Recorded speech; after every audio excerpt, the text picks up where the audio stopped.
నిన్ను ఆరాధించి.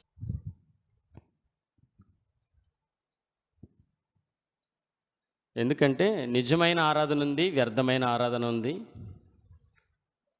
నిజంగా దేవుణ్ణి ఆరాధించటానికి వచ్చిన వారి యొక్క ఆరాధనను బట్టి దేవుడు ఎంతగానో ఆనందించేవాడుగా ఉంటున్నాడు.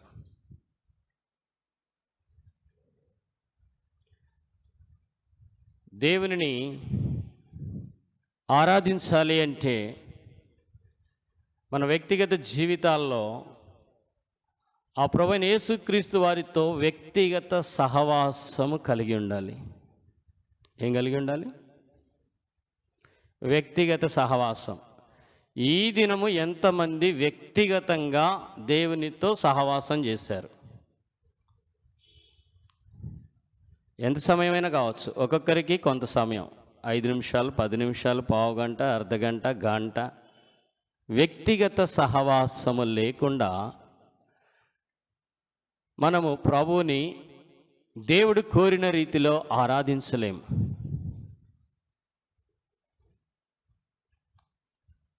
దేవుడు మన నుంచి కోరుతున్న వాటిలో అతి శ్రేష్టమైనటువంటిది ఆరాధన. ఆరాధించాలి అంటే మనము ప్రభువుని రుచి చూచిన అనుభవం కావాలి.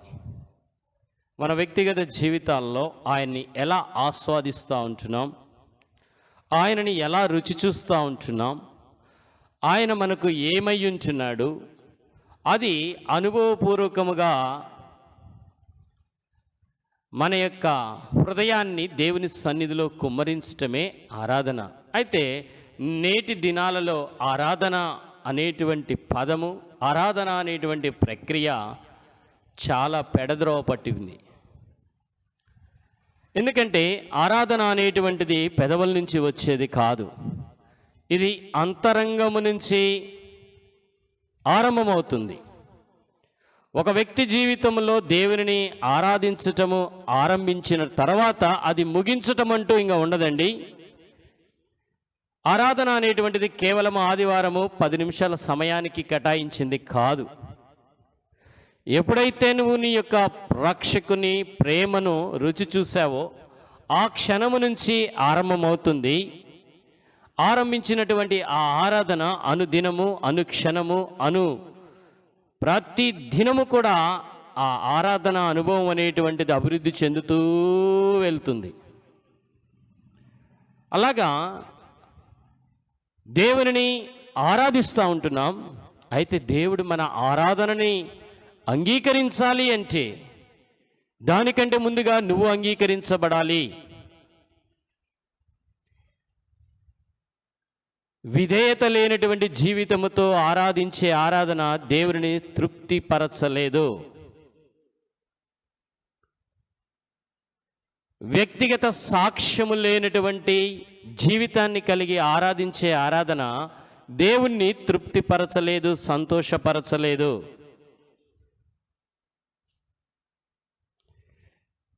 దేవుని సంతోషపరచకుండా నిన్ను నువ్వు సంతోషపరుచుకునే జీవితముతోటి నువ్వు పలికే ఆ తీయనైన పలుకులు మనుషుల్ని సంతోషపెడతాయేమో కానీ దేవుని సంతోషపెట్టలేవు.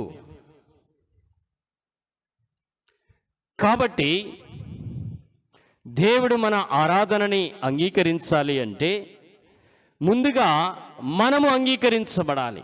మన ప్రవర్తన దేవుని దృష్టికి ఇంపైనదిగా ఉండాలి. మన క్రియలు దేవుని దృష్టికి ఇంపైనదిగా ఉండాలి. లేకపోతే పరిసయ్యులు, శాస్త్రులు చాలామంది నేటి దినాల్లో ఉన్నటువంటి వారి వలె మన ఆరాధన కూడా వ్యర్థమైపోతుంది.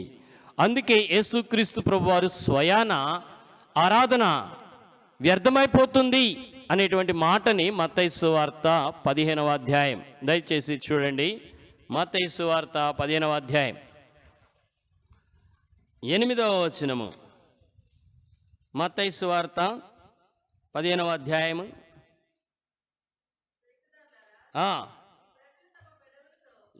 తమ పెదవులతో నన్ను గణపరచుదురు కానీ ఎలా ఉంది? ఇప్పుడు చెప్పండి, ఆరాధన అంటే ఎక్కడి నుంచి రావాలి? పెదవుల నుంచి రావాలా, హృదయం నుంచి రావాలా? అందుకే దావీదు మహారాజు అన్నాడు, నా గిన్నె నిండి పొర్లుచున్నది. అర్థమవుతుందా? నేనిచ్చు నీళ్లు త్రాగువాడిక ఎన్నటికి దప్పిక కొనడు, నేనిచ్చి నీళ్లు వాని కడుపులో ఊరిడి నీటి బుగ్గవలే ఉంటాయి అన్నాడు. అలాగా హృదయాంతరంగములో నుంచి నిర్జీవమైన మాటలు కాదు, ప్రతిరోజు విశ్వాసము లేని మాటలు, నిరీక్షణ లేనటువంటి మాటలు, అధైర్యంతో కూడుకున్నటువంటి మాటలు పలుకుతూ ఇక్కడికి వచ్చి ఏదో ఒక తీయనైన మాటలు 10 నిమిషాలు పలికితే అది ఆరాధన అయిపోదు. దేవుడు ఏం కోరుకుంటున్నాడంటే యథార్థతను కోరుకుంటున్నాడు. ఆరాధించేవారు అట్టివారు కావాలి అని కోరుతూ ఉంటున్నాడు. కాబట్టి దేవుణ్ణి ఆరాధించాలి అంటే ఆయనని రుచి చూడాలి. ఆయన ఎవరో నీకు వ్యక్తిగతంగా తెలుసుండాలి. ఆయన్ని చూడాలి. చివరి పాటలో క్రైస్తవ మేలుకో, క్రీస్తులో నిన్ను నువ్వు చూసుకున్నావా? ఈరోజు చూసుకున్నావా? ఆయన ముఖరూపాన్ని చూసావా? ఆయన స్వరూపాన్ని చూసావా? ఏమని వర్ణిస్తావు? ఆయన ప్రేమను జ్ఞాపకం చేసుకున్నావా? ఆయన స్మరించుకున్నావా? ఏమని ఆరాధిస్తాం? పెదవులతో ఆరాధన వ్యర్థమైపోతుంది, తీయనైన మాటలతో ఆరాధన వ్యర్థమైపోతుంది. దేవుడు కోరుకుంటుంది ఏంటంటే విధేయత కలిగిన జీవితముతోటి, సాక్ష్యం కలిగినటువంటి జీవితముతోటి, విరిగి నలిగిన హృదయముతోటి పలికే 2 మాటలైనా చాలు, దేవుడు తృప్తి చెందుతాడు. పరలోకంలో వధింపబడినటువంటి గొర్రెపిల్ల యొక్క గాయములను మాన్పిన వారమవుతాం, లేకపోతే ఆ పరలోకంలో వధింపబడినటువంటి గొర్రెపిల్ల గాయములను రేపినటువంటి వారం అవుతాం. చూడండి, లేవికాండము 2వ అధ్యాయం 1వ వచనములో చూసినట్లయితే, లేవికాండము 2వ అధ్యాయం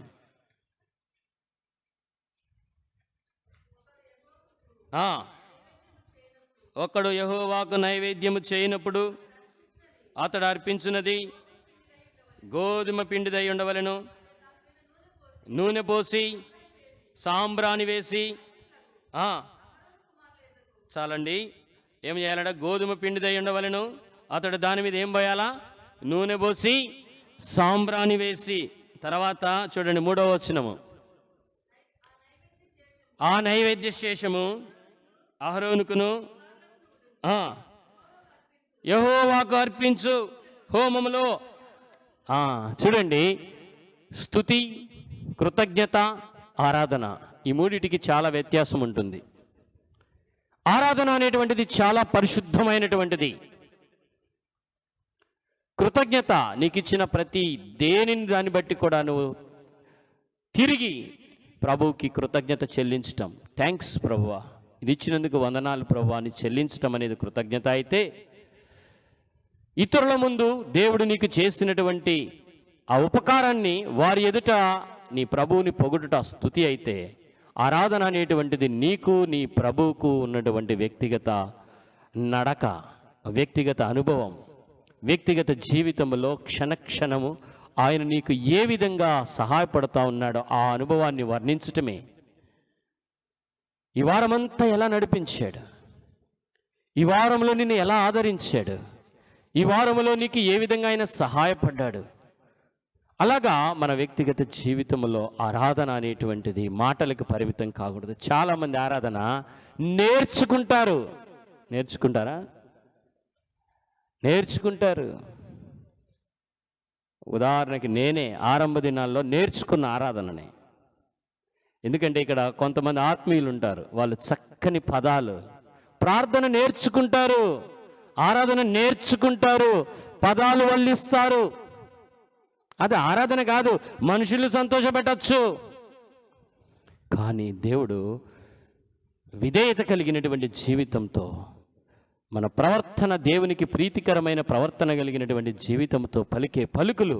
అందుకే నోవహు దేవునికి విధేయత చూపించి దేవుడు చెప్పిన ప్రతి దానిని జరిగించి, ఆదికాండము ఆదికాండము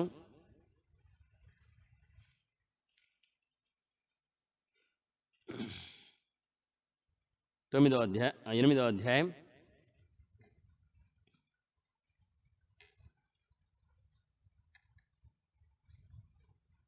20వ వచనం.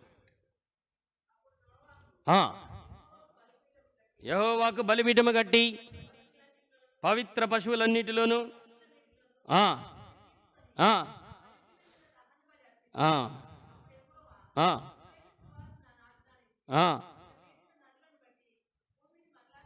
యెహోవా ఇంపైన సువాసన.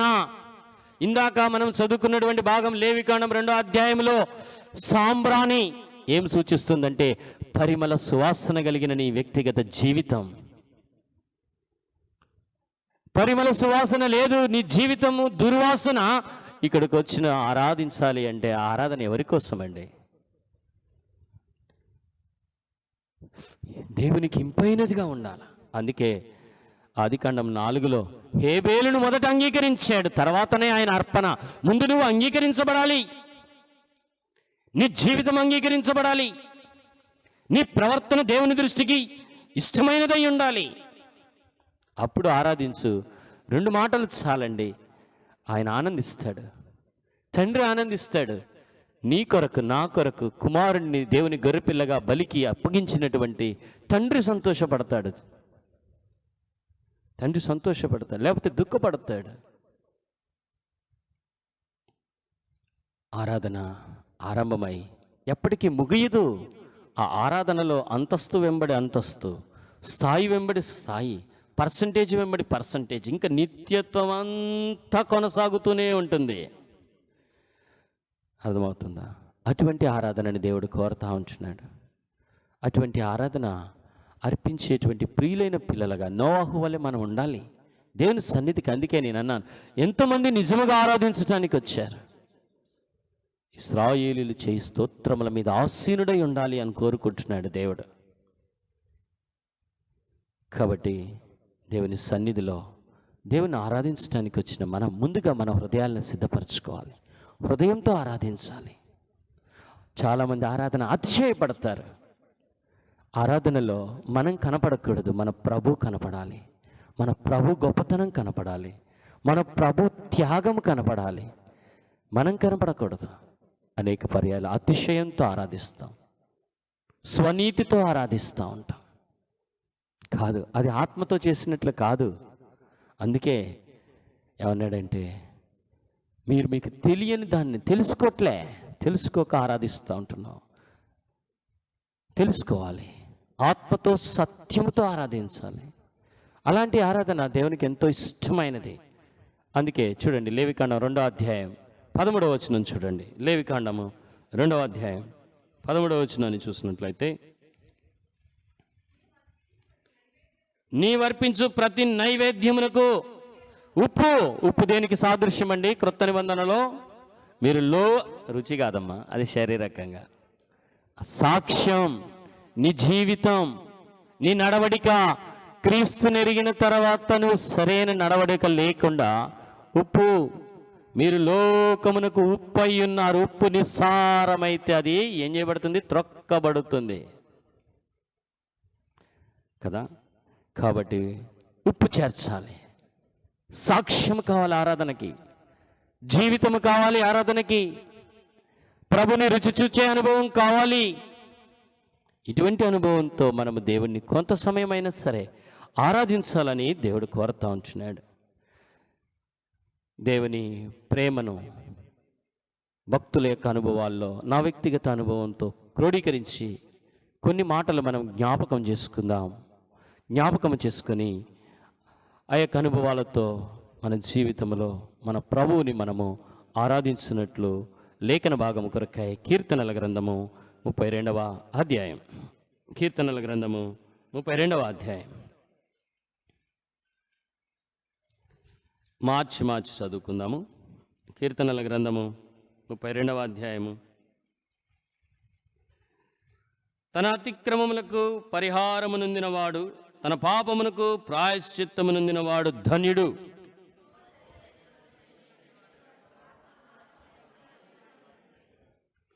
నేను మౌనినయుండగా దినమంతయు నేను చేసిన నా ఆర్తధ్వని వలన నా ఎముకలు క్షీణించినవి.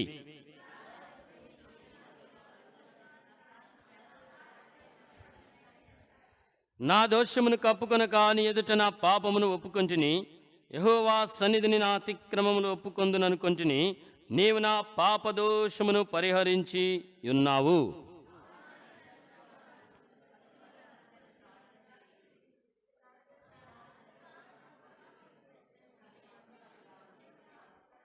నా దాగుచోటు నీవే, శ్రమలో నుండి నీవు నన్ను రక్షించెదవు. విమోచన గానములతో నీవు నన్ను ఆవరించెదవు.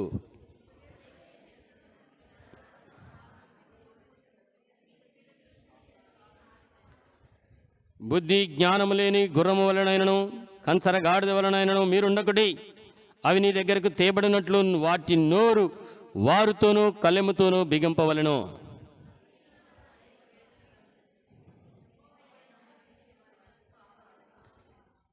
పదకొండవ వచనం అందరం కలిసి చదువుకుందాం. నీతిమంతులారా, యెహోవాను బట్టి సంతోషించుడి, ఉల్లసించుడి. యథార్థ హృదయులారా, మీరందరూ ఆనందగానము చెయ్యుడి. ఇక్కడ ఈ భాగంలో 11వ వచనాన్ని మనం జ్ఞాపకం చేసుకున్నట్లయితే, నీతిమంతులారా యెహోవాను బట్టి సంతోషించుడి, ఉల్లసించుడి. యథార్థ హృదయులారా, మీరందరూ ఆనందగానము చేయుడి. మన జీవితాల్లో మనం చూసినట్లయితే నిజంగా మనము అవినీతిమంతులము. అవునంటారా కాదంటారా? నేనైతే అవినీతిమంతుడిని ఒకప్పుడు. ఎంతమంది ఒప్పుకుంటారు?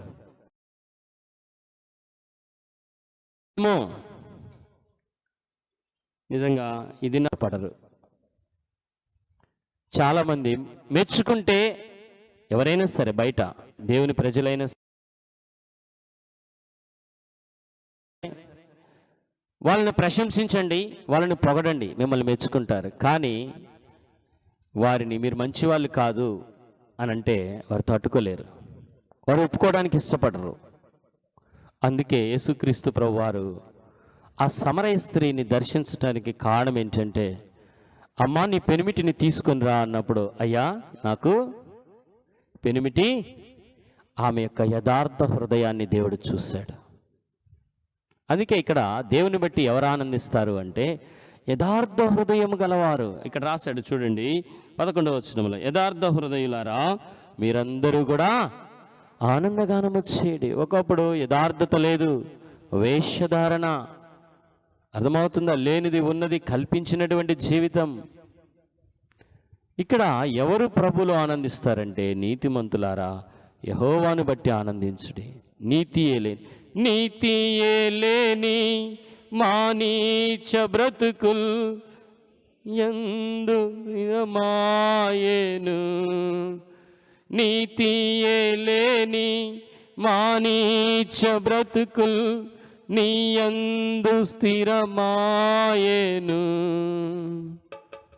అంతవరకునా రావట్లే. కాబట్టి నీతి లేని మన బ్రతుకులు నిజంగా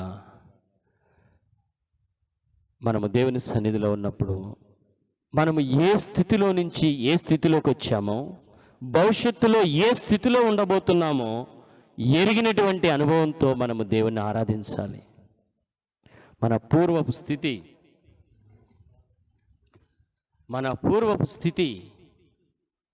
ఎప్పటికీ కూడా మర్చిపోకూడదు. మన పూర్వపు స్థితి ఎప్పుడైతే మర్చిపోతామో దేవుణ్ణి ఆరాధించలేవు. దేవుణ్ణి ఆరాధించాలంటే అత్యున్నతమైనటువంటి అనుభవం ఏదైనా ఉందంటే నీ స్థితిని నువ్వు ఎరగాలి. నీ స్థితిని నువ్వు ఎరగాలి. ఏ స్థితి నుండి వచ్చావు? యేసుక్రీస్తుని ఎరగకముందు, యేసుక్రీస్తుని జీవితంలోనికి రాకముందు, యేసుక్రీస్తుని వెంబడించకముందు నీ యొక్క జీవితము ఎలాంటి అంధకూపమో, అంధకారమో, ఎలాంటి చీకటి బ్రతుకో స్పష్టంగా నువ్వు గ్రహిస్తే తప్ప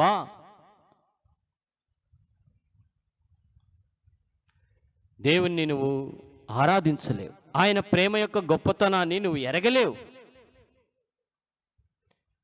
కాబట్టి మన పూర్వస్థితి ఏమిటో మనం ఎరిగి ఉండాలి.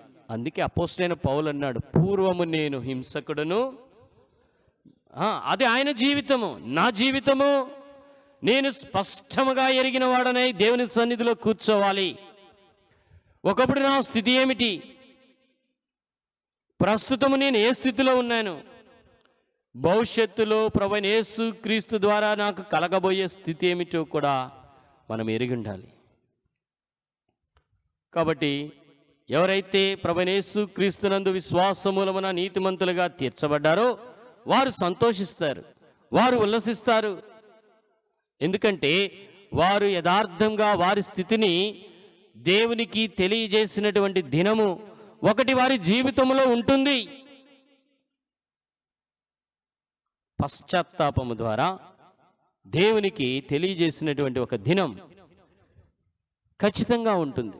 యథార్థంగా నిన్ను నువ్వు దేవుని వాక్యపు వెలుగులో, దేవుని వాక్యం ఏదైతే సెలవిస్తూ ఉంటుందో ఆ సత్యాన్ని నువ్వు అంగీకరించిన వాడవగా ఉంటావు. అలాంటి వారు దేవుణ్ణి ఆరాధించటానికి ఎంతో ఆనందిస్తూ ఉంటారు. మనం చదివినటువంటి భాగంలో 7 తలంపులు ఉంటున్నాయి. 7 తలంపులలో మొట్టమొదటి తలంపు ఏంటయ్యా అంటే, మొదటి వచనములో మనం చూసినట్లయితే ఇక్కడ ఏమంటున్నాడండి, చదవండి మొదటి వచనము. తన అతిక్రమములకు పరిహారము నొందినవాడు, తన పాపములకు ప్రాయశ్చిత్తం చెందినవాడు ధన్యుడు. I'm a blessed person. ఎందుకండి? ఎందుకు అంటే ఈ లోక దృష్టిలో చూస్తే ధన్యుడు, ఆశీర్వదించబడిన వాడు అని ఎవరిని అంటారండి? డబ్బును బట్టి, అధికారాన్ని బట్టి, అందాన్ని బట్టి, పలుకుబడిని బట్టి, వారికి ఉన్న ఆస్తిపాస్తులను బట్టి నిజంగా అండి ఆశీర్వదించబడిన వాడు అని అంటారు. కానీ ఇది మానవుని యొక్క దృష్టి. దేవుని దృష్టిలో ఎవరు ధన్యులు? దేవుని దృష్టిలో ఎవరు ధన్యులు అంటే తన అతిక్రమములకు పరిహారము నొందిన వాడు ధన్యుడు. నిజంగా నీ జీవితంలో నేను అతిక్రమము చేశాను, దోషము చేశాను, పాపము చేశాను అని అంగీకరించగలిగిన మనస్సు నీకున్నట్లయితే నువ్వు వెతుకుతావు, నా దోషానికి పరిహారం ఏంటి, నా దోషానికి పరిహారం ఏంటి? వాస్తవంగా దేవుని యొక్క సుగుణాలలో ఒకటి పరిశుద్ధుడు, న్యాయవంతుడు, ప్రేమామయుడు. పరిశుద్ధుడు, న్యాయవంతుడు, ప్రేమామయుడు. పరిశుద్ధుడు అంటే పాపాన్ని ఏమాత్రము సహించలేనివాడు. న్యాయవంతుడు అంటే పాపానికి తగిన శిక్ష విధించకుండా ఉండలేనటువంటి వాడు. ప్రేమించేవాడు అంటే నిజంగా తన కుమారునికి శిక్ష విధింపబడడం చూసి తట్టుకోలేనటువంటి వాడు. ఈ మూడిటికి ఎలా న్యాయం చేయాలి? నిజంగా ఆలోచించండి. దేవుని దృష్టిలో పాపము ఎంత ప్రత్యేకమైనటువంటి దానిగా దేవుడు చూస్తూ ఉంటున్నాడు. ఎందుకంటే సర్వ సృష్టికర్త అయినటువంటి దేవుడు ఒక్క మాట చేత సృష్టిని కలగజేశాడు. ఆదికాండం 1వ అధ్యాయంలో సృష్టి అంతా చేయటానికి ఎంత సమయం పట్టిందమ్మా? ఒక్క మాట చాలు కదా, ఒక్క మాట చాలు. కీర్తన 29లో యెహోవా స్వరమును గురించి రాయబడి ఉంది. యెహోవా స్వరము బలము గలది. చదవండి ఆ మాట. కీర్తన 29. కీర్తన 29లో చూసినట్లయితే 4వ వచనము చూడండి. యెహోవా స్వరము బలమైనది. యెహోవా స్వరము. మరి ఇటువంటి బలమైన స్వరము చేత నీ పాపము పరిహరించబడును గాక అంటే పాపం పరిహరించబడదా? చెప్పండి అండి. సృష్టిని చేశాడు, ఆకాశ మహాకాశాలను చేశాడు, గ్రహాలను చేశాడు, నక్షత్రాలను చేశాడు, సూర్యమండలము, చంద్రమండలము, నక్షత్ర మండలం అంటూ ఎంతో బ్రహ్మాండమైన విశ్వాన్ని చేశాడు. భూమి మీద విచిత్రమైన పశుపక్షాదులను చేసినాడు. సర్వ సృష్టిని ఒక్క మాట చేత ఆజ్ఞాపించగలిగినటువంటి వాడు పాపం విషయంలో మాత్రము కేవలము మాట చేత నీ పాపాలు క్షమించబడి ఉన్నవని అనలేకపోయాడు. దానిని బట్టి చూస్తే దేవుని దృష్టిలో పాపం. మరి ఈ పాపము పరిహరించబడాలంటే ఎవరు పరిహరిస్తారండి? మానవునికి ఉన్న జ్ఞానము చేత, మానవునికి ఉన్నటువంటి తెలివి చేత, మానవునికి ఉన్నటువంటి టెక్నాలజీ చేత ఈరోజు దేన్నైనా బాగు చేయగలడు, దేన్నైనా శుద్ధి చేసుకోగలడు. నల్లగా ఉన్నవాడు తెల్లగా చేసుకోలేడండి? చెప్పండి అండి. మైసూర్ శాండల్ సోప్ బాగా రుద్దితే ఏమవుతారు కదా? కారండి. మానవునికి సాధ్యము అయ్యేటువంటిది భూమి మీద చాలా ఉన్నాయి. ఏదైనా బాగు చేయగలడు, దేన్నైనా శుద్ధి చేసుకోగలడు, కానీ హృదయాన్ని మాత్రము శుద్ధి చేసుకోలేడు. చూస్తారా మాట? ఇర్మియా గ్రంథము 10వ అధ్యాయం, ఇర్మియా గ్రంథము 10వ అధ్యాయం 23వ వచనము. ఇర్మియా గ్రంథము 10వ అధ్యాయం 23వ వచనము. యెహోవా నరుల వశములో లేదు, సన్మార్గములో ప్రవర్తించుట నీ వశములో లేదు. నువ్వు దేన్నైనా స్వాధీనం చేసుకోగలగచ్చు. ఈ లోకములో టెక్నాలజీ చేత, నీ జ్ఞానము చేత, నీ డబ్బు చేత, నీ అధికారము చేత, నీకున్న తెలివి చేత నువ్వు దేన్నైనా శుద్ధి చేసుకోగలవు, నువ్వు దేన్నైనా బాగు చేసుకోగలవు, నువ్వు దేన్నైనా వినియోగించుకోగలవు. కానీ నీ హృదయాన్ని, నీ పాపాన్ని నువ్వు పరిహరించుకోలేవు. ఇదే ఇర్మియా గ్రంథం 13వ అధ్యాయం 23వ వచనము చూడండి. ఇర్మియా గ్రంథము 13వ అధ్యాయం 23వ వచనము. కూషు దేశస్థుడు చర్మమును మార్చుకొనగలడా? చిరుతపులి చాలండి. కూషు దేశస్థుడు అంటే ఆఫ్రికన్ అండి, నల్లగా ఉంటాడు కదా, తన రంగును మార్చుకుంటాడా? అలాగే నీ పాపపు బుద్ధిని మార్చుకోలేవు. హృదయం అన్నిటికంటే ఘోరమైన వ్యాధి కలిగినది. దాన్ని గ్రహింపగలవాడెవడు? దానిని బాగు చేసుకొనగలిగిన వాడెవడు? నీ బుద్ధిని బాగు చేసుకోలేవు. నీ పాపం పరిహరించబడాలంటే పరిహరించేవాడు ఒకడు కావాలి.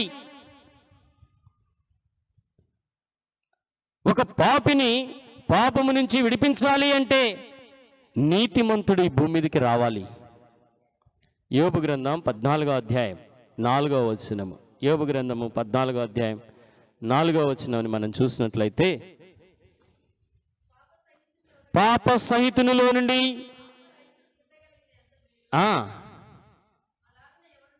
ఎలాగన ఎవడును పుట్టనేరడు. కాబట్టి మానవులలో పుట్టిన వారు ఎవరు కూడా పాపమును పరిహరించే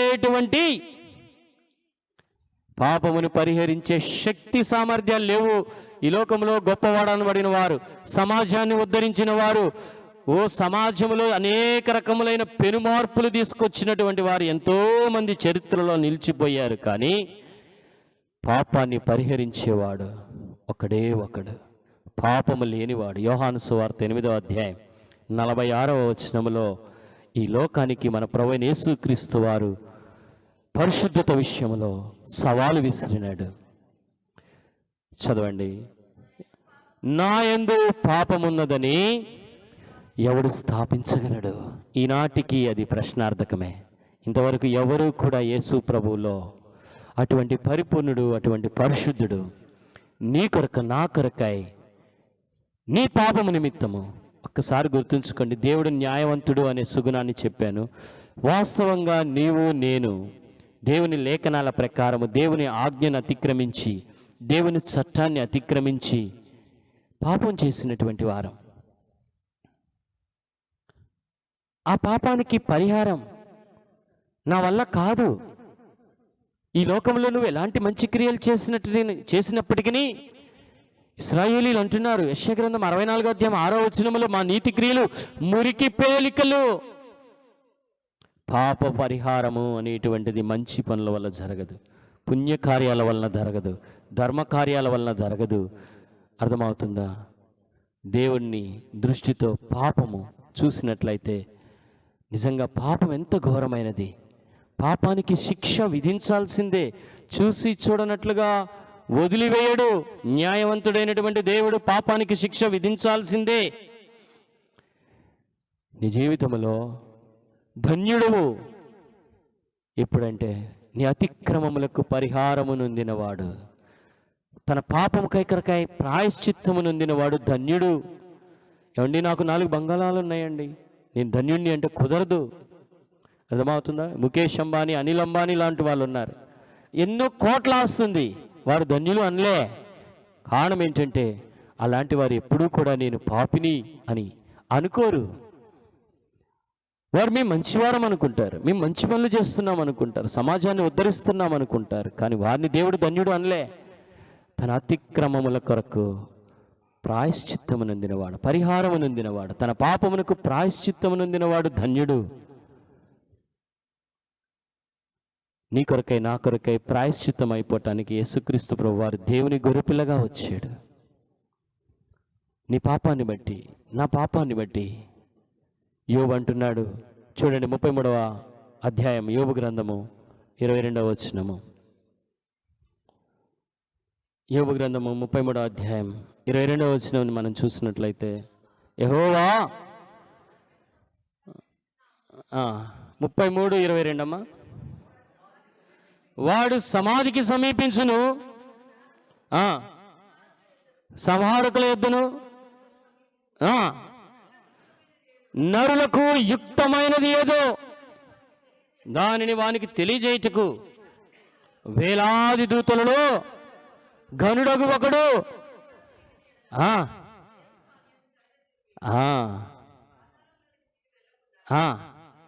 అవునండి, ఒక మధ్యవర్తి కావాలి. నీ కొరకై నా కొరకై మధ్యవర్తి అయినాడండి. దైవ మానవుడయ్యాడు. మానవుని యొక్క ప్రతి బలహీనతని ఎరిగినవాడు, ప్రతి పాపస్థితిని ఎరిగినవాడు. అదే సమయంలో దైవత్వం యొక్క సంపూర్ణత అంతా కూడా క్రీస్తులో సమృద్ధిగా నివసిస్తుంది.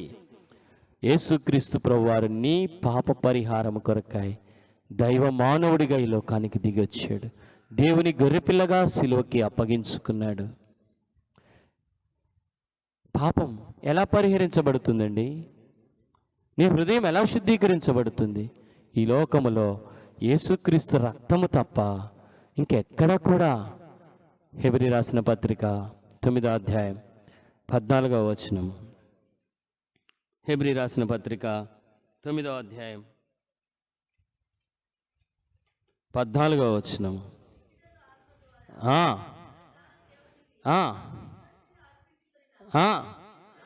క్రీస్తు యొక్క రక్తము చదవమ్మా. నీ మనస్సాక్షిని ఎంతో ఎక్కువగా శుద్ధి చేస్తుంది. గుర్తుంచుకో, నీ పాప పరిహారం కొరకై నువ్వేమిస్తావు? ఏ మంచి పనులు చేసి, అంటే పాపం చేస్తూ పుణ్యకార్యాలు చేస్తూ లెవెల్ అయిపోయింది, నా పాపాలు పరిహరించబడ్డాయి అనుకుంటావా? లేదు, నేను కోడి నర్పిస్తాను, మేక నర్పిస్తాను, గొర్రె నర్పిస్తాను, ఏదైనా ఒక పక్షినో పశువునో తీసుకొచ్చి బలిస్తాను. నీ మనస్సాక్షి శుద్ధి అవ్వదు. నీ మనస్సాక్షి శుద్ధి అవ్వదు. నీ మనస్సాక్షికి ఎప్పుడు పాప నేరారోపణ చేస్తూనే ఉంటుంది. ఒక్క యేసుక్రీస్తు రక్త ప్రోక్షణ ద్వారా మాత్రమే నీ మనస్సాక్షి సంపూర్ణంగా శుద్ధి చేయబడుతుంది. హెబ్రీ రాసిన పత్రిక 10వ అధ్యాయం, హెబ్రీ రాసిన పత్రిక 10వ అధ్యాయం 3వ వచనం చూడండి.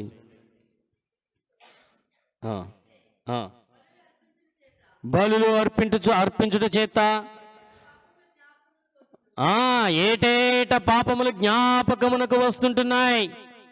కోడలేకయు మేకలేకయు ఎడ్ల యొక్క రక్తము పాప క్షమాపణ ఇవ్వదు. నీ నీతి క్రియల ద్వారా చేసే మంచి పనులు నీకు పాప క్షమాపణ ఇవ్వవు. నీ డబ్బు నిన్ను ఉగ్రత దినమందు ఆస్తి అక్కరక రాదు. అర్థమవుతుందా? ఏ రాజు సేనా బలము చేత రక్షించబడడు. బాగా గుర్తుంచుకోండి.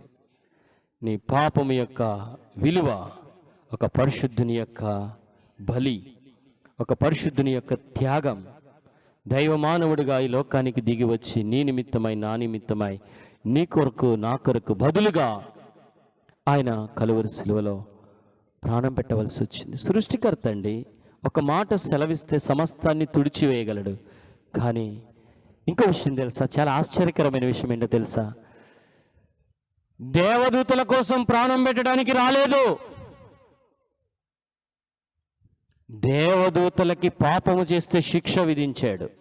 2 పేతురు రాసిన చూడండి, పేతురు రాసినటువంటి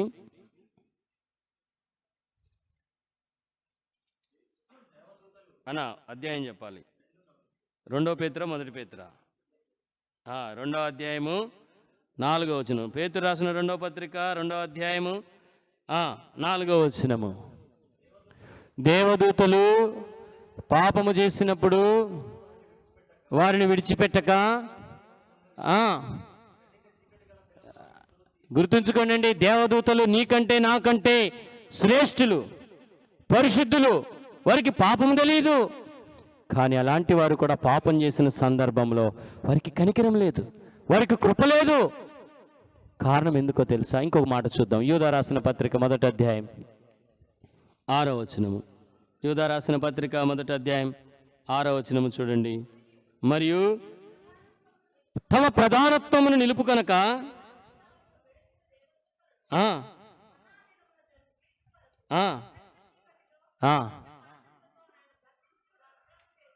చూసారా, దేవదూతలకి శిక్ష విధించాడు, కానీ నీకు నాకు శిక్ష విధించటానికి ఇష్టపడలే. ఎందుకో తెలుసా? నిన్ను నన్ను తన స్వహస్తాలతో చేసుకున్నాడు. నీవు నేను దేవుని స్వరూపం, ఆయన ప్రతిరూపాలం. ఆయన మనల్ని శాశ్వతమైన ప్రేమతో ప్రేమిస్తున్నాడు. అందుకోసమే పాపం చాలా భయంకరమైనది. పాప ప్రాయశ్చిత్తం అనేది సామాన్యంగా ఏదో ఒక మెటీరియల్ థింగ్తో, క్షయమైపోయే వస్తువు చేత కడగబడేది కాదండి. నువ్వు దేవుని ఆరాధించాలంటే ఆ దేవుని గొర్రెపిల్ల యొక్క విలువైన రక్తం యొక్క విలువను నువ్వు గ్రహించాలి. అందుకే పేతురు అన్నాడు, 1 పేతురు 1:18, మీరు వెండి బంగారముల చేత, క్షయమైపోయే వస్తువుల చేత విమోచించబడలేదు. గుర్తుంచుకో, క్షయమైపోయే వస్తువులు ఈ లోకంలో ఎన్నో విలువైనవి ఉన్నాయి. రత్నాలు ఉన్నాయి, వజ్రాలు ఉన్నాయి, వైడూర్యాలు ఉన్నాయి, వెండి ఉంది, బంగారం ఉంది. కానీ వాటి చేత నిన్ను విడిపించబడాలనుకోలే.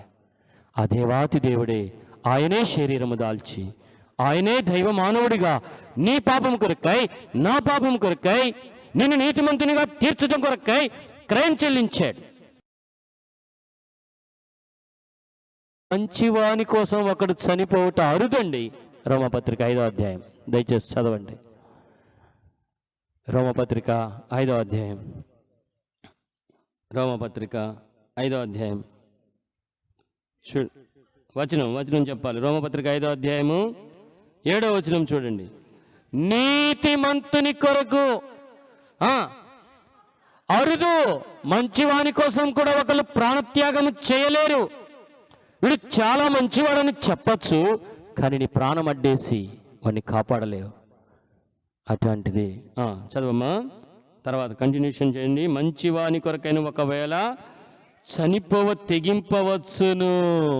చాలండి, మనం మంచి వాళ్ళము కాదు, అర్థమవుతుందా? మనం నీతిమంతులము కాదు. దేవుని వాక్యం సెలవిస్తుంది. అంత మాత్రమే కాదు, నా మట్టుకు నేను గ్రహించాను.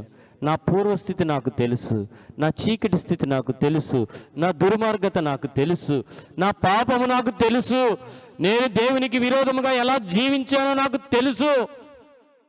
అటువంటి జీవితంలో నుంచి నా ప్రభు నన్ను ప్రేమించి నా కొరకై లోకానికి దైవమానుడుగా, మధ్యవర్తిగా, నరులకు యుక్తమైనదేదో తెలియచేయటానికి వచ్చాడు. మధ్యవర్తిగా ఉండటానికి వచ్చాడు. నా కొరకై దేవుని గొర్రెపిల్లగా సిలువనెక్కటానికి వచ్చాడు.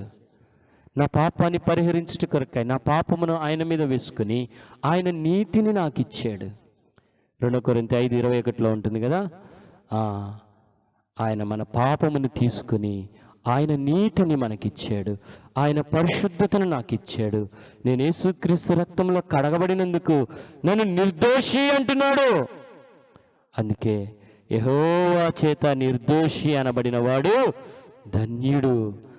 ఆత్మలో ఏముండకూడదు, కపటం ఉండకూడదు, అలాంటి వాడు ధన్యుడు. ఇట్టి గొప్ప ధన్యత దేవుని ప్రజలమైనటువంటి ఆయన రక్త ప్రోక్షణ కిందికి వచ్చినటువంటి మనకిచ్చాడండి. ఏమిచ్చి నువ్వు నీ పాపాన్ని తొలగించుకోగలుగుతావు? ఏమిచ్చి నీ పాప రుణాన్ని వేసుకోగలుగుతావు? అర్థమవుతుందా? ఆ పాపాత్మురాలైన స్త్రీ యేసుప్రభు వారు సీమోను ఇంట ఉన్నాడని తెలుసుకొని ఊరిలోంచి వెతుక్కుంటూ వచ్చింది. కన్నీటి చేత ప్రభు పాదములు తడిపింది. ఆమె విస్తారముగా ప్రేమించిన గనక విస్తారమైన పాపములు క్షమించబడు. నువ్వు విస్తారంగా ఆరాధించాలంటే నీ పాపములు ఎన్ని క్షమించబడ్డాయో నువ్వు గుర్తెరిగి ఉండాలా. నువ్వు దేవుణ్ణి చూచిన వాడవై ఉండాలా. గుర్తుంచుకో, ఒక వ్యక్తి తాను పాపినని గ్రహించాలి అంటే యేసు ప్రభుని చూడకుండా గ్రహించలేడు. యేసు వైపు చూస్తే నాలో ఉన్న చీకటి కనపడుతుంది. కీర్తన 90వ అధ్యాయం 8వ వచనములో ఉంది.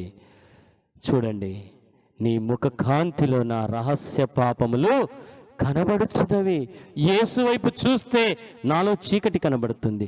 యేసు వైపు చూస్తే నాలో అసంపూర్ణత కనబడుతుంది. యేసు వైపు చూస్తే నా అజ్ఞానం కనబడుతుంది. యేసు వైపు చూస్తే నా గర్వమేంటో నాకు కనబడుతుంది. యేసు వైపు చూడకుండా నేనెవరినో నేను ఎరగలేను. నేను ఎరగకుండా నా అతిక్రమమును ఒప్పుకోలేను. ఒకవేళ ఒప్పుకోకుండా దాచుకున్నాను అనుకోండి, ఏమైపోద్దండి? నా ఎముకలు క్షీణించిపోతాయి. నా జీవిత కాలము, నా సారము వేసవి కాలమును ఎండినట్టాయను. కాబట్టి దావీదు అంటున్నాడు, నా పాపదోషమును పరిహరించి ఉన్నావు. అందును బట్టి భక్తి గలవారందరూ నిన్ను ఆరాధన చేస్తారు. ఎవరి పాపదోషములైతే పుడిచివేయబడ్డాయో, ఎవరైతే నేను పాపిని అని గ్రహించాడో, ఎవరైతే నీ పాపముని ఒప్పుకోవడానికి ఇష్టపడ్డావో, ఎవరైతే ప్రభువుని చూశారో, గుర్తుంచుకోండి, నీ పాపముని ఒప్పుకొనకుండా నువ్వు ప్రభుని చూడలేవు. మొదటి రాజుల గ్రంథము 3వ అధ్యాయం 4వ వచనము. మొదటి రాజుల గ్రంథము 3వ అధ్యాయం 4వ వచనాన్ని చూసినట్లయితే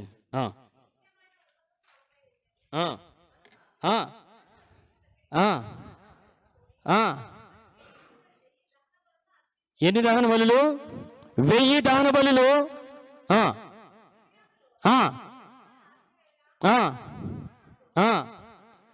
చాలండి. నీ జీవితంలో 1000 పాపాలు ఒప్పుకున్నప్పుడే నువ్వు ప్రభుని చూడగలుగుతావు. నువ్వు పాపముతో ఉండి పరిశుద్ధుడైన దేవుణ్ణి చూడలేవు. మోషేతో అన్నాడు, మోషే నువ్వు నన్ను చూసి తట్టుకోలేవు. సమీపింపరాని తేజస్సులో కెరూబులు, సెరాపులు ఒక 2 రెక్కలతో కళ్ళు కప్పుకొని కాళ్ళని కప్పుకుంటూ పరిశుద్ధుడు పరిశుద్ధుడు పరిశుద్ధుడని ప్రతి గానములు చేయబడుచు ఆరాధించబడుతున్న ఆ ప్రభువుని ఎలా చూడగలుగుతావండి? అపవిత్రమైన పెదవులు కలిగినటువంటి యెషయా ఆయన చూడలేదు. ఒకానొక సందర్భంలో చూసి తను గ్రహించాడు, ఈ అపవిత్రమైన పెదవులు కలిగిన వాడని నేను అని. 1000 దహన బలులు అర్పించాలా? నీ జీవితంలో నువ్వు పాపివని 1000 సంగతులు నిర్ధారించుకోవాలా. అప్పుడు ప్రభువైన యేసుక్రీస్తు వారి యొక్క ప్రేమ స్వారూప్యాన్ని నువ్వు నేను చూడగలుగుతామండి. లేకపోతే ఏదో అయ్యా నేను పాపినని 2-3 పాపాలు ఒప్పేసుకుంటే సరిపోయిందా? 1000 కోణాల్లో ఆలోచించాలి. అప్పుడు గిబియోనులో సొలొమోనుకు ప్రత్యక్షమయ్యాడు. 1000 దహన బలులు అర్పించాలా? 1000 సంగతులు నిన్ను గురించి నువ్వు ఒప్పుకోవాలి. అప్పుడు మాత్రమే ప్రభువైన యేసుక్రీస్తు వారి యొక్క ప్రేమ సౌందర్యాన్ని చూడగలుగుతావు. అప్పుడు పలుకుతావు, నా ప్రియుడు ధవలవర్ణుడు రత్నవర్ణుడు అని. ఇక వర్ణించడానికి నీ నోరు చాలదు, నీ నాలుక చాలదు. నీ జీవితంలో నువ్వెవరవో నువ్వు ఎరిగి ఉంటే, ఆయన వైపు చూస్తే ఆయన నీ మీద చూపిన ప్రేమ, ఆ వర్ణన అది అంతు పట్టదు, అది ఆగదు, అది నేర్చుకుంటే వచ్చేది కాదు.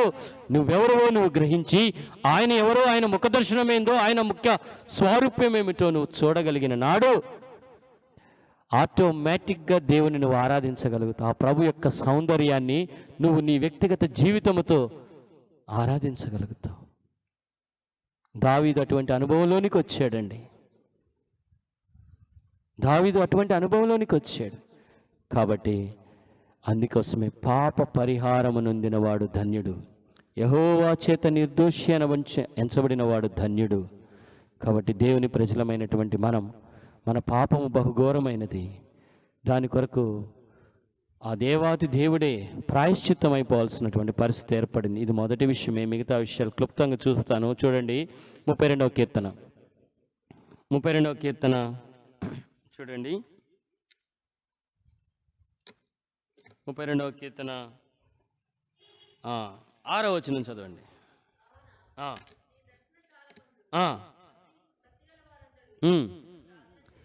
ప్రార్థన చేయుదురు. విస్తార జల ప్రవాహములు పొరలి వచ్చినను రావు. This is protection for a believer in the Christ.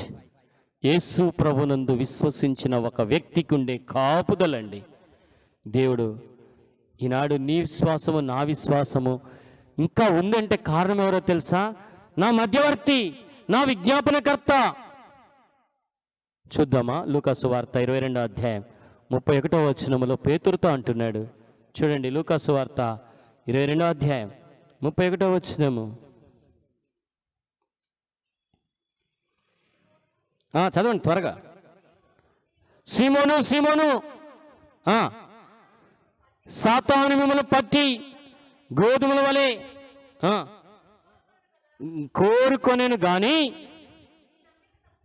నీ నమ్మిక తొప్పిపోకుండానట్లు. చూసారా? సీమోను కోసమే కాదు, ఏనాడైతే విశ్వసించావో ఆనాటి నుంచి నువ్వు అనుకుంటున్నావు నా విశ్వాసమని. కాదు, నీ కొరకు ఒక విజ్ఞాపనకర్త తండ్రి కుడి పార్శ్వన ఆసీనుడయ్యుండి నీ నమ్మిక తప్పిపోకుండా కాపాడుతున్నాడు. అందుకు కృతజ్ఞతలు చెల్లించు. నీకు ప్రొటెక్షన్. నీకు విరోధముగా రూపింపబడిన ఏ ఆయుధము వర్తిల్లదు. అరచేతుల్లో చెక్కుకున్నాడు. నిన్ను ముట్టినవాడు కనుగుడ్డును ముట్టినవాడు. ఎంత ప్రొటెక్షన్! విస్తార జల ప్రవాహములు పొరలి వచ్చినను నిశ్చయముగా అవి నీ మీదికి రావు. ఎవరి మీదికి రావంటే ఎవరైతే యెహోవా చేత నిర్దోషి అని ఎంచబడినారో అటువంటి వారికి ఉండే ప్రొటెక్షన్. చూద్దామా? యేసుప్రభు వారి చేతిలో మనం ఎలాగున్నామో. యోహాను సువార్త 10వ అధ్యాయం, యోహాను సువార్త 10వ అధ్యాయం 28వ వచనము. యోహాను సువార్త 10 గనుక ఎక్కడమ్మా చదవండి ఆ మాట. ఎవడును వాటిని నా చేతిలో నుండి. ఎక్కడున్నాం మనము? యేసయ్య చేతుల్లో ఉన్నాం. యెహోవా చేత నిర్దోషి అని ఎంచబడినటువంటి వాడు, నీ నమ్మిక తప్పిపోకుండా నీ కొరకై విజ్ఞాపనకర్తగా ఉన్నటువంటి వాడు, నీ మీదికి ఏ అపాయం రాకుండా ఈరోజు క్షేమంగా కూర్చోగలిగినావు. పేపర్ చూడు, టీవీ చూడు, ఎక్కడ న్యూస్ ఛానల్ చూడు, ఎంత ఘోరమైనటువంటి ప్రమాదాలు. వరల్డ్ వార్ మీటర్ అని ఒకటి ఉంటుంది. అది ప్రపంచమంతా కూడా లెక్కలేస్తూ ఉంటుంది. ఒక సెకండ్కి 2 చనిపోతూ ఉంటారు, 3 పుడతా ఉంటారు. అర్థమవుతుంది? సెకండ్ అంటే కనురెప్ప పాటు. ఇంకా మనం సజీవులంగానే ఉన్నామంటే అది దేవుని కృప. ఆయన మనల్ని కాపాడుతూ ఉంటున్నాడు. అందుకు గాను మనం ఆయనకి స్తుతి చెల్లించాలి. ఇది రెండవది. మూడవది చూడండి, 7వ వచనం చూడండి. నా దాగు చోటు నువ్వే. శ్రమలో నుండి నీవు నన్ను రక్షిస్తావు. నా దాగు చోటు. యెషయా గ్రంథము 26వ అధ్యాయం, యెషయా గ్రంథము 26వ అధ్యాయం 4వ వచనము చూడండి. యెహోవా, యెహోవాయే నిత్యాశ్రయ దుర్గము, యుగ యుగములు యెహోవాను నమ్ముకొనుడి. యెహోవా ఆయన నిత్యాశ్రయ దుర్గం. ఆయనే ఆశ్రయం అండి మనకు. ఆయనే మనకు ఒక ఆశ్రయం. 1వ కీర్తన 9వ వచనం చూడండి. యెహోవా నీవే నా ఆశ్రయమని నీకు నివాస స్థలముగా చేసుకొని ఉన్నావు. కాబట్టి కింద నీకెంత ప్రొటెక్షన్ ఉంది. శ్రమలలో నేను అతన్ని ఏం చేస్తానంటున్నాడు చూడండి. 15వ వచనంలో 2వ భాగం. శ్రమలో నేను అతనికి తోడయండి, అతన్ని విడిపించి అతన్ని గొప్ప చేస్తాను. మహోన్నతుడైన దేవుని యొక్క నివాస స్థలములో నీవు ఉన్నావు.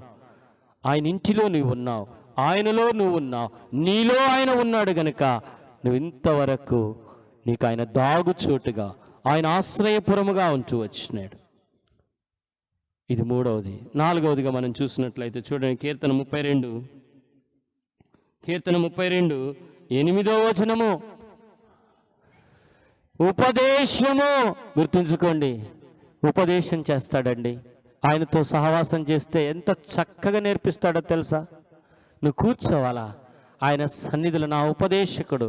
యెషయా గ్రంథము 50వ అధ్యాయం 4వ వచనము. యెషయా గ్రంథము 50వ అధ్యాయం ముగించేస్తాను.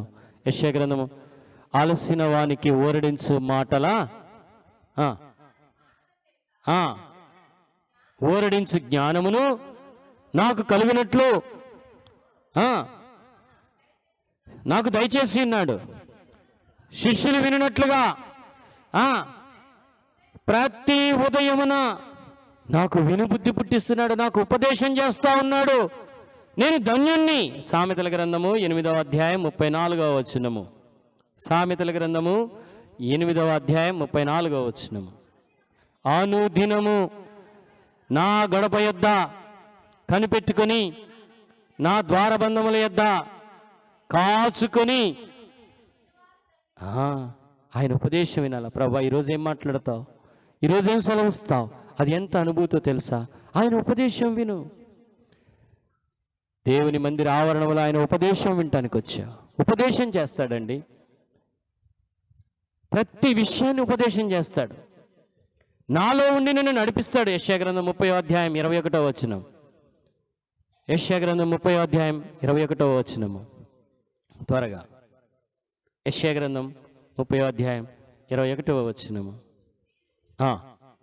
కుడి తట్టైనను ఎడమ తట్టైనను తిరిగినను ఇదే త్రోవ, దీనిలో నడువుడి అని నీ చెవులకు వినిపిస్తాడండి. ఉపదేశం చేస్తాడు, నీలో ఉండి మాట్లాడతాడు.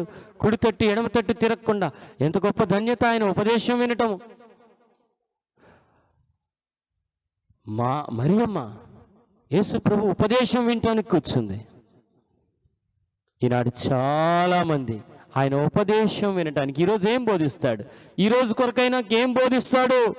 ఆయన ఉపదేశం వినువారు ధన్యులు. ఆయన మందిర ఆవరణంలో నివసించేవారు ధన్యులు. ధన్యులు. ఉపదేశం వినాలి. ఆయన మంచి ఉపదేశకుడు. నా జీవితంలో ఆయన మంచి ఉపదేశకుడుగా ఉన్నాడు. ప్రతి దినము నాకు ఉపదేశం చేస్తున్నాడు. ఈ దినము నేను ఏం జరిగించాలో అవన్నీ నా స్నేహితునితో నేను పంచుకుంటున్నప్పుడు, ప్రభువా, నువ్వెంత మంచి చక్కని ఉపదేశకుడుగా నాకు దొరికావు. నా భార్య నాకు సలహా ఇవ్వలేదు, నా తల్లి నాకు సలహా ఇవ్వలేదు, నా బంధువులు నాకు సలహా ఇవ్వలేరు. ఆలోచనకర్త అండి. యెషయా 9:6లో ఉంది, ఆలోచనకర్త. చక్కటి ఆలోచన ఇస్తాడండి. కింద రాశాడు కదా 32:8లో చూడండి.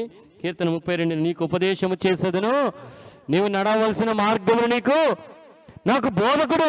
నేను ఏ మార్గంలో నడవాలో అనుదినము నాకు బోధిస్తూ ఉంటున్నాడు. తర్వాత నీ మీద దృష్టి ఉంచి ఆలోచన చెప్తున్నాడు. ఈ విషయంలో ఎలా ప్రవర్తించాలా, ఈ బ్రదర్ దగ్గరికి వెళ్ళినప్పుడు ఎలా ప్రవర్తించాలా, ఈ ఉద్యోగంలో ఎలా ప్రవర్తించాలా, ఈ పని దగ్గర ఎలా ప్రవర్తించాలా, ఈ అన్యుల మధ్యలో నేను ఎలా ప్రవర్తించాలా.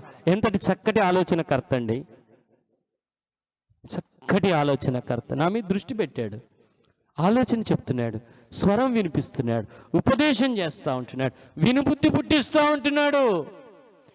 ఎక్కడికి వెళ్తాను, నిత్య జీవపు మాటలు గలవాడు నీవే కదా ప్రభువా అని ఉదయకాలం అంతా కూడా ఆయన దగ్గర కూర్చుంటే సమయం సరిపోదండి. ఎంత అనుభూతి తెలుసా? ఆ అనుభూతి, ఆ ఆనందం, పరవశం అర్థమవుతుందా? పరవశం చెందుతాం. అంత గొప్ప అనుభూతిని దేవుడిస్తూ ఉంటున్నాడు. ఆలోచనకర్తగా ఉన్నందుకు మనం ఆయన్ని స్తుతించాలి.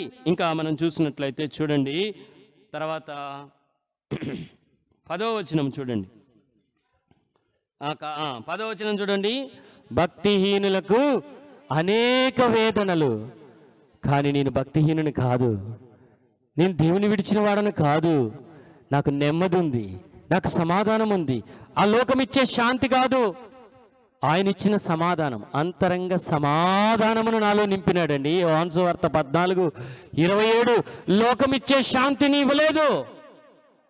లోకం శాంతి ఏముందండి? ఈరోజు అన్నీ ఉంటే సంతోషంగా ఉంటాం. అర్థమవుతుందా?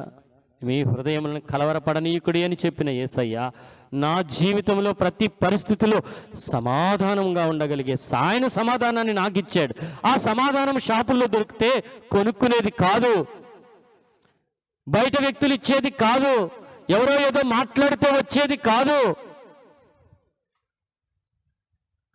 ఆ శాంతి సమాధానాన్ని నాకు అనుగ్రహించాడు. భక్తిహీనులకు వేదన, నాకు వేదనలే, సంతోషం, సమాధానం, ఆనందం, రక్షణానందం, నిరీక్షణానందం, పాప క్షమాపణ పొందాననేటువంటి ఆనందం, యెహోవా చేత నిర్దోషిని అనిపించుకున్నాననేటువంటి ఆనందం, ఆత్మలో కపటం లేని జీవితము జీవిస్తున్నటువంటి ఆనందం అండి ఇది. ఈ ఆనందాన్ని లోకంలో ఎవరు ఇవ్వలే, ఒక్క యేసయ్య మాత్రమే నాకు ఇచ్చాడు. విశ్వసించిన ప్రతి ఒక్కరికి ఇచ్చాడు. అలాంటి వారు ఆరాధిస్తారు. చివరిగా ఇదే చూడండి, 10వ వచనంలో 2వ లైన్ చూడండి. కృప ఆవరించి ఉన్నది, నా చుట్టూ కృప అనే వలయం ఉంది, నేను ఎక్కడికి వెళ్ళినా నాకు కృప. అందుకే ఆయన కృపను నేను ప్రతి దినం, ఫస్ట్ పాట అదే పాడారన్న, అనుదినము మా భారము భరించే దేవా. అనేక బలహీనతలు భరిస్తున్నారండి. ఎవరు భరిస్తారండి? ఒక ఆఫీసరు తన సబార్డినేట్ యొక్క బలహీనతల్ని భరించలేడండి. ఈరోజు నా బలహీనతలన్నింటినీ భరిస్తూ ఉంటున్నాడు. నేను బలహీనుడై ఉండగానే నా కొరకై యేసు ప్రభు చనిపోయాడు. నన్ను అర్థం చేసుకోనగలిగిన నాకు సరిపోయిన ప్రధాన యాజకుడు. అందును బట్టి నేను చాలా నెమ్మదిగా 7 అంశాలు మీకు జ్ఞాపకం చేశాను. మొట్టమొదటి ప్రాయశ్చిత్తం, పాప పరిహారం పొందినవాడు ధన్యుడు. 2వది కాపుదల. 3వది ఆయన కష్ట పరిస్థితుల్లో ఆశ్రయదుర్గం. 4వది ఉపదేశం చేసేవాడు. 5వది ఆలోచనకర్త. 6వది నెమ్మది, శాంతి, సమాధానములు ఇచ్చేవాడు. 7వది కృపచేత ఆవరించబడ్డా. చివరి మాట చూడండి, కీర్తన 63వ అధ్యాయం 5వ వచనం, 3వ వచనం, మేము చేయనుగాక. ఆమె